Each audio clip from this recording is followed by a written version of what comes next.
Young gobbos these days, all they do is bang around on their war drums. Whatever happened to good old-fashioned generic goblin noise?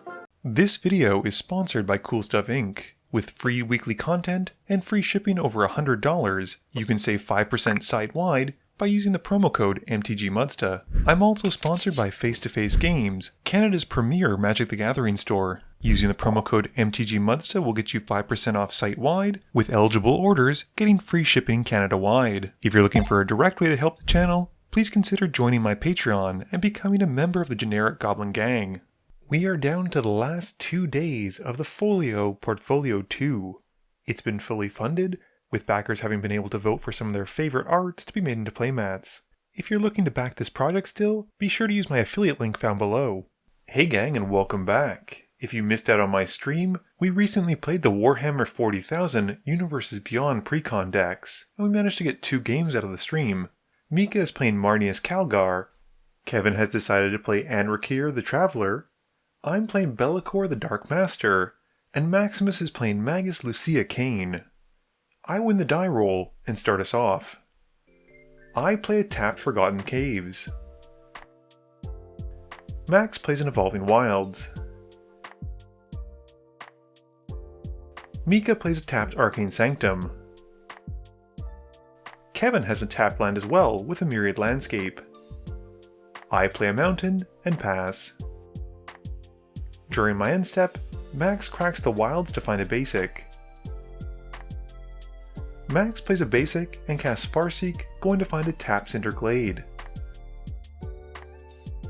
Mika has a Swamp for turn and passes.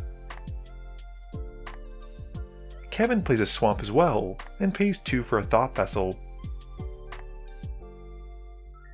I decide to get on this swampy action as well and pass after playing one.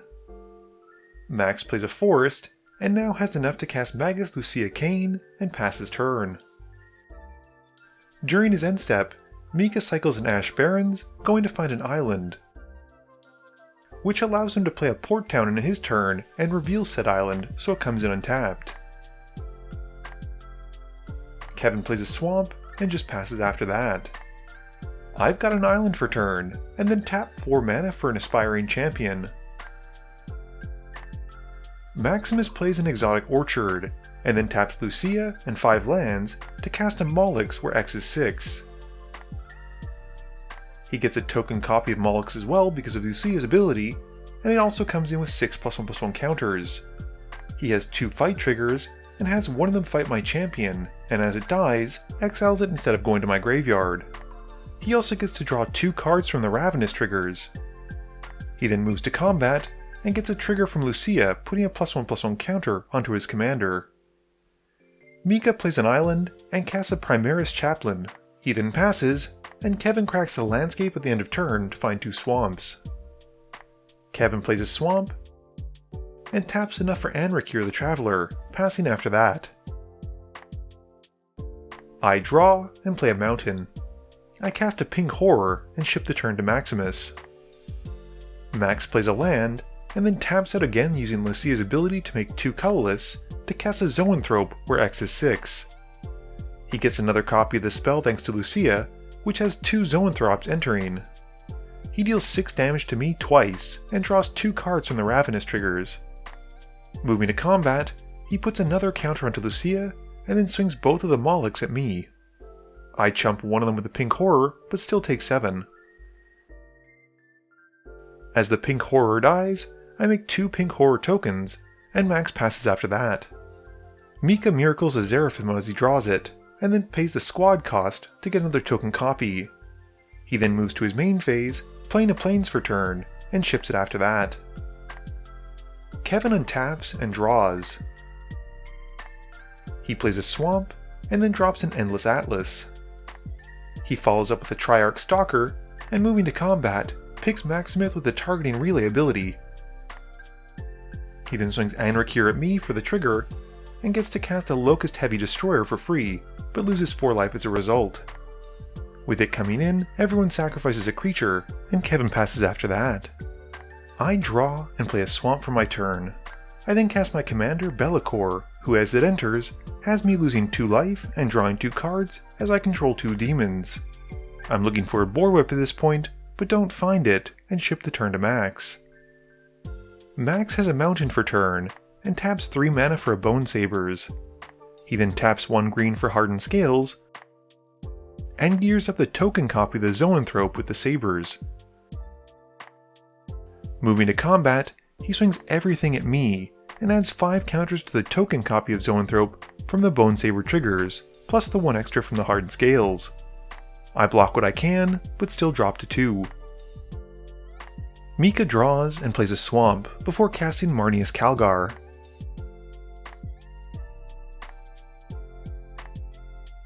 He then casts a Launch the Fleet on Ezreal Zephyrim, and he goes at Maximus with the 2 Flying Vigilancers.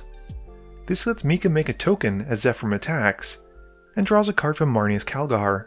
Maximus then takes 7, and Mika passes. Kevin draws and goes at Max with both of his creatures.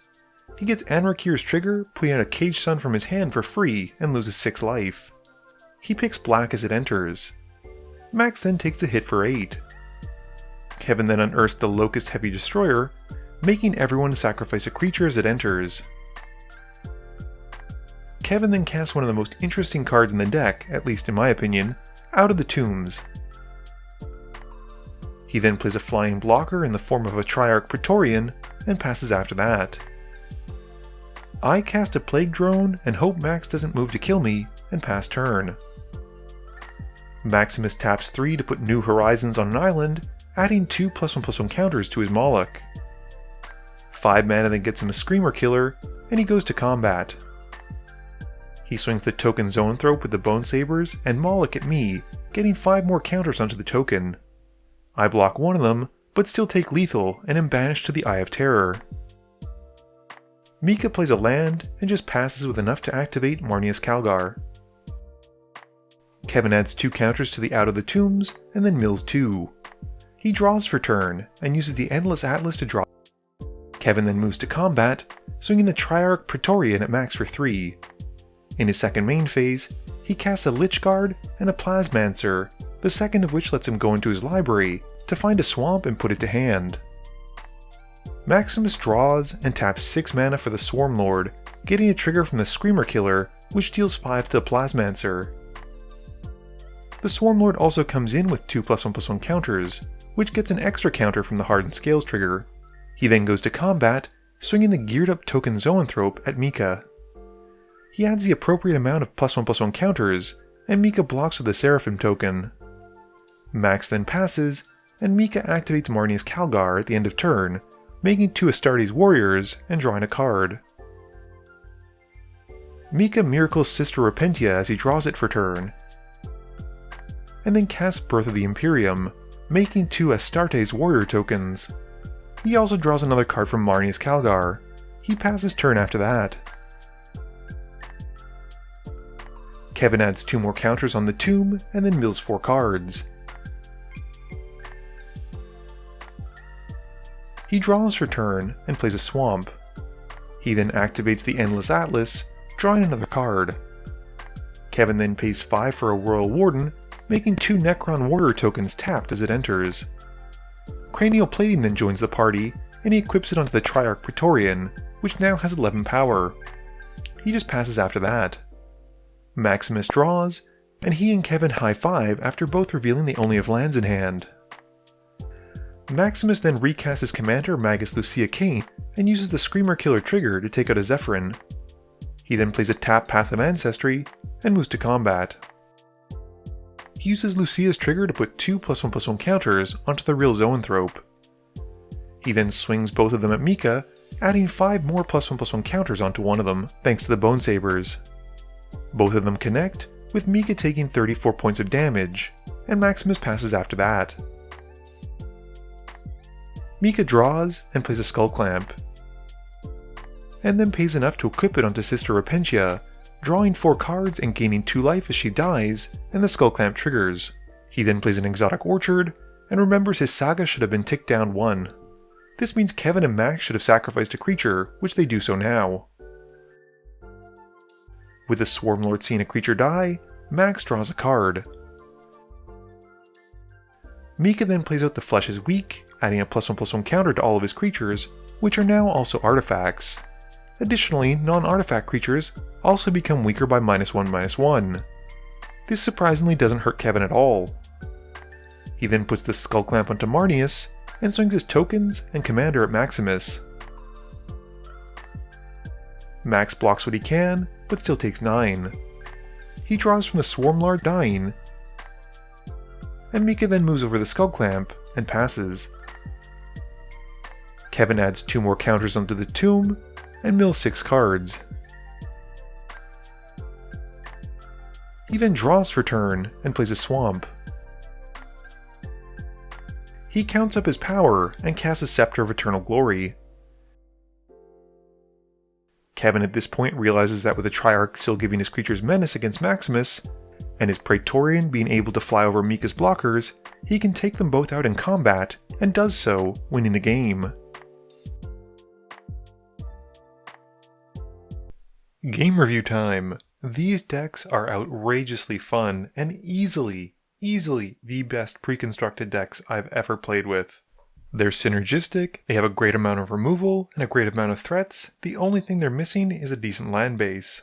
In this game, Maximus played Magus Lucea Kane, and I can see why she's considered the stronger of the 2 commanders, despite not being the face card.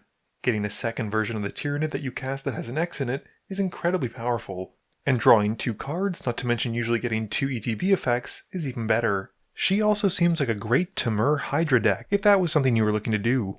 The Anrakyr deck was really interesting, and it's fun to see that it comes with 3 commanders that you can play at the helm of the deck. In this case, Anrakyr has an on-attack trigger that lets you cheat out artifacts at the cost of life. I think Kevin did a great job using that, not going too crazy with it, but getting serious value out of it with cards like Cage Sun. I believe the Necron deck is currently the most chased deck out of all of them, but I'm a little bit unsure why. Marneus Calgar, on the other hand, is obviously a very good commander. It's a combo piece as long as you control a Training Ground and Ashnod's Altar, allowing you to basically draw out your library, and it can also trigger with other things like Smothering Tithe, just making it that much more valuable.